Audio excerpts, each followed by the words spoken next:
4 PM news network में दोस्तों आपका स्वागत है। मैं हूं आपके साथ राशिद जहीर।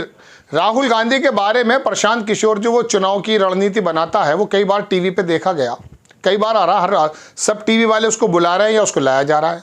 वो कह रहा है राहुल गांधी को इस समय टिकट का वितरण, सीट शेयरिंग और पार्टियों से किस प्रकार की सामंजस्यता हो, इस तरह में बात करना चाहिए। यात्रा क्यों कर रहे हैं? यानी कि वो भी और बहुत सारे नेता भी राहुल गांधी पर ये आरोप लगा रहे हैं कि साहब बताइए वो यात्रा पे निकल गए हैं और यात्रा पे निकल के पार्टियों का कोई मसला नहीं है। अरे जो नेता तुम्हारे कर रहे हैं, बाकी पार्टी जो कर रही हैं उनके नेता अपने कार्यालयों में, ऑफिस में बैठकर जो डीलिंग्स चल रही हैं वही डीलिंग राहुल गांधी करे। कुछ तो अलग करने दो उसको।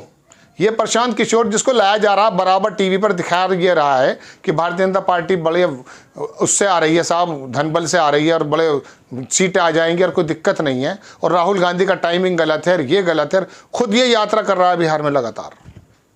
ये प्रशांत किशोर खुद यात्रा कर रहा है, ट्विटर पर नहीं खेल रहा है, ज़मीन पे उतर के लोगों के घर जा रहा है, अपनी यात्रा चल रही है और खुलेआम कह रहा है कि साहब कुछ पार्टियों ने पैसा मुझे दिया है जिनके लिए मैंने काम किया, मैं अपनी पार्टी को उत्थान कर रहा हूँ आने वाले बिहार विधानसभा चुनाव में। तो खुद तो यात्रा के जरिए कर रहा है काम और राहुल गांधी को सीख दे रहा है कि राहुल गांधी इस काम को ना करके बैठे लोगों से बात करें वरना भाग जाएंगे। जिन्हें भागना है वो तो भागेंगे भाई।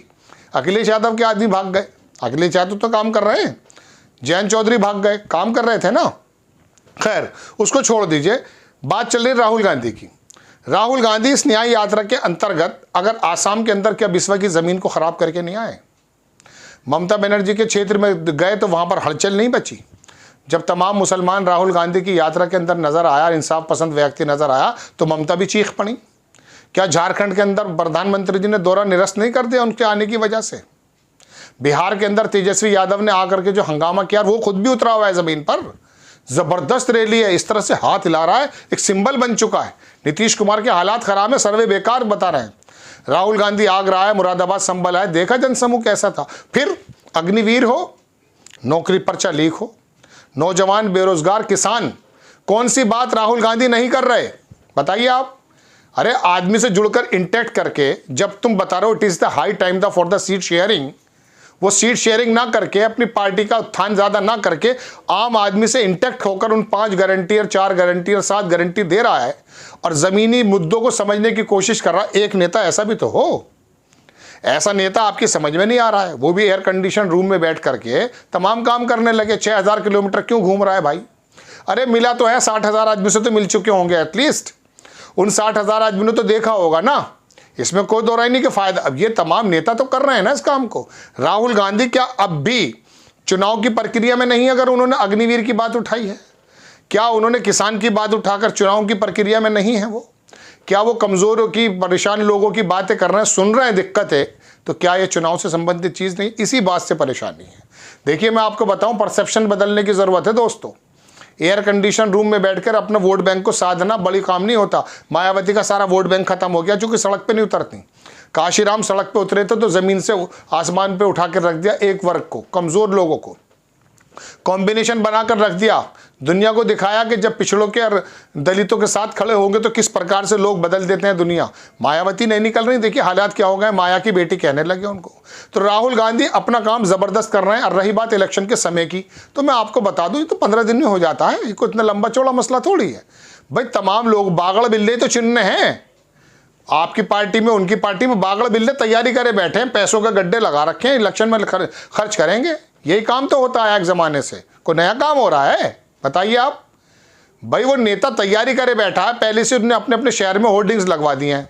भारतीय जनता पार्टी का होगा, कांग्रेस का हो, ममता का हो, अखिलेश का हो, किसी का भी हो, जिसके भी लोकसभा प्रभारी बने हुए हैं या जिसको भी उम्मीद है, उसने लगाना शुरू कर दिया है कि साहब आप जो है ये काम कर लीजिए। एक आदमी ने तो मुझे बुलाया, बात की कि साहब मुझे आप जो है ना लोकल में इतना ज़्यादा मशहूर कर दीजिए ताकि मेरा टिकट हो जाए। मैंने साहब मैं आपकी पार्टी के लिए काम नहीं कर सकता और मैं यह काम करता भी नहीं हूँ। मेरा काम तो विश्लेषण करना है, आपका विश्लेषण कराना है तो बता दो। उन्होंने नहीं, मैंने कहा नहीं पैसे वैसे की कोई बात नहीं है। ये आलम है। लेकिन पत्रकारों के हालात तो देख लो, सूट सिलवा रखे हैं साहब, तैयारी करे बैठे हैं वो सब 2024 के चुनाव की। अरे ये तो बात कर दो, एनएसएसओ का डाटा जो आया है उसमें बताया गया है कि जो बॉटम का 5% आदमी है और ऊपर का जो आदमी है उसके बीच में उसके जीवन यापन में 10 गुना का फर्क है। 1400 कुछ रुपए वो महीने में खर्च करता है, वो 10,000 से ऊपर कर रहा है। 50 रुपये 40 रुपये गांव के आदमी के हिस्से में आ रहे हैं। भाई इसके बारे में पता है? नहीं पता होगा। अखिलेश यादव के विधायक टूट गए, ये पता है आपको। राज्यसभा चुन लिया गया, ये पता है आपको। एक सेठ आया है बिल्डर, वो जा रहा है राज्यसभा, ये पता है आपको। आपको भी तो दरअसल चटकारे वाली न्यूज़ में मज़ा आता है ना। मैं जो इस अंदाज में बात करता हूँ आपसे, ये मैं टेलीप्रॉम्प्टर पर देख के बात नहीं करता। मैं तो जो खबरें हैं उनको, खबरों को उसी जज्बात के, दर्द के, खुशी के साथ आपके सामने रख देने की कोशिश कर लेता हूँ।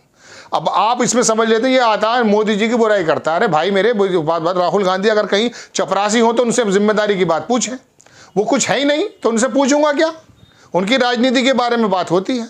अखिलेश यादव के बारे में भी कहा तो है पहले मैंने पिछले एपिसोड में कि वो भी चला रहे थे, अमिताभ बच्चन की बीवी को भेज रहे थे। पीडीए की बात कर रहे हैं, अमिताभ बच्चन की बीवी क्या है उसमें सुर्ख आपके पर? क्यों भेज रहे हो 4-4 5-5 बार? हो गई बगावत। अगर ना भी भेजते तब भी बगावत होती, क्योंकि पैसा जो है ना वो तो बड़ी खतरनाक चीज़ है साहब। प्रधानमंत्री जी का फ़ोन, योगी आदित्यनाथ जी का बगलगीर होना कोई छोटी बात समझ रहे हैं? सत्ता का नशा।